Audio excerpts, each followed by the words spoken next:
ब्रह्म स्थान आपने जरूर नाम सुना होगा। घर में कहाँ कौन सी जगह ब्रह्म स्थान होती है साथियों? ये वो देव एनर्जी है जिससे 45 देव एनर्जियां, उनमें से 44 देव एनर्जी इसी से सारी पावर लेती हैं। जब भी कोई आप भूमि का टुकड़ा खरीदते हैं, उसको बाउंड्री देते हैं, तो उसके चारों कोनों को अगर आप मिला देते हैं तो जो जहां पे क्रॉस होता है वो स्थान सेंटर यानी उस प्लाट का या कंस्ट्रक्टेड एरिया का सेंटर, ये ब्रह्म स्थान कहलाता है।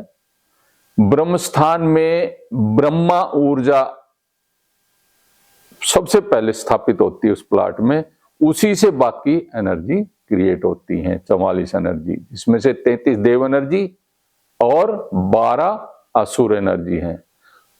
तो ब्रह्म स्थान एक विशेष रूप से वो एनर्जी है जिसका विशेष ध्यान रखना होता है। कई जगह हमने देखा है ब्रह्म स्थान में मैप बनाते हुए लोग आजकल आर्किटेक्ट इसका ध्यान रखते हैं, लेकिन पहले कई ऐसे आर्किटेक्ट जिन्होंने मैप बनाए और ब्रह्म स्थान में कोई कॉलम खड़ा कर दिया, वो घर पूरा ही नहीं हुआ, उसमें जरूर एक्सीडेंट हो गया या कोई ना कोई अनहोनी हुई, वो कंस्ट्रक्शन अधूरी रही है। ब्रह्म स्थान में अगर आपने जीना वहां से शुरू कर दिया तो उन घरों में पेट की बीमारियां रहेंगी, उन घरों में वंशवृद्धि नहीं होगी, वहां पे संतान पैदा नहीं होंगी। ब्रह्म स्थान में अगर आपने सेप्टिक टैंक बना हुआ है तो वहां पर कैंसर की बीमारी होगी, लोगों की उम्र बहुत कम हो जाएगी, छोटी उम्र में ही एक्सपायर हो जाएंगे।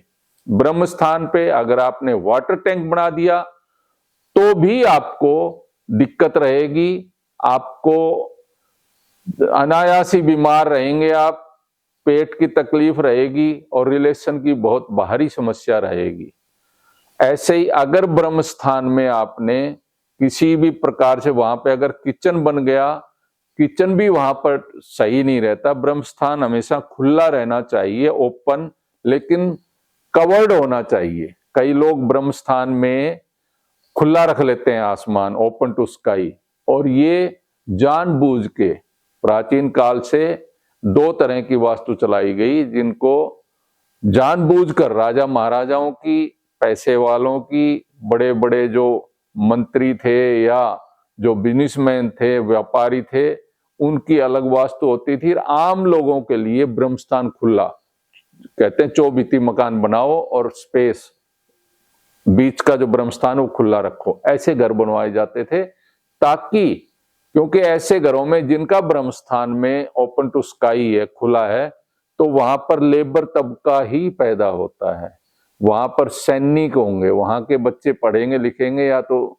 सैनिक बनेंगे या पुलिस में जाएंगे, या लेबर तबका ही रहेगा, वो बहुत अच्छे बिजनेसमैन या पॉलिटिशियन या अच्छे पैसे वाले नहीं हो सकते। तो ब्रह्म स्थान को कवर जरूर करना है लेकिन खुला रखना है, वहां पे कोई दीवार नहीं आनी चाहिए, कोई कॉलम नहीं आना चाहिए, सेप्टिक टैंक नहीं आना चाहिए, वाटर टैंक नहीं आना चाहिए, और वहां किसी भी प्रकार से ब्लू और ब्लैक कलर भी नहीं आना चाहिए, ग्रीन कलर भी नहीं आना चाहिए।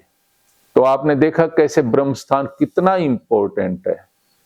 आपके घर में ब्रह्म स्थान अगर कोई डिफेक्ट भी, उसको आप ठीक भी नहीं कर पाते क्योंकि यहाँ कोई रेमेडी भी काम नहीं करती। ये वो ऊर्जा है जो आपका सारी ऊर्जाओं का स्रोत है, और आपके घर का जो पर्पज है, आप घर किस लिए बना रहे हो, वो आप रहने के लिए बना रहे हो, कोई बिजनेस सेंटर चला रहे हो उसमें, या कोई शैक्षणिक संस्थान बना रहे हो, कोई भी आप जो पर्पज है वो पर्पज ये ब्रह्मा स्थान है, ये ब्रह्म स्थान है, ये ब्रह्मा ऊर्जा है, ये ही पूरा करती है। यानी what is the purpose of construction of this place, this house is shown by the Brahma energy, complete by the Brahma energy. इसलिए आप ब्रह्म स्थान पर विशेष ध्यान रखें, कभी भी वहां उसको ओपन रखें और ऊपर से कवर्ड रखें। ऐसे अगर आपने घर में इस पे पूरा ध्यान दिया तो आप ये समझिएगा आपने 20 से 30% आपका वास्तु सम्मत घर हो गया है। धन्यवाद। सुबे सिंह यादव, महावास्तु आचार्य, RR महावास्तु।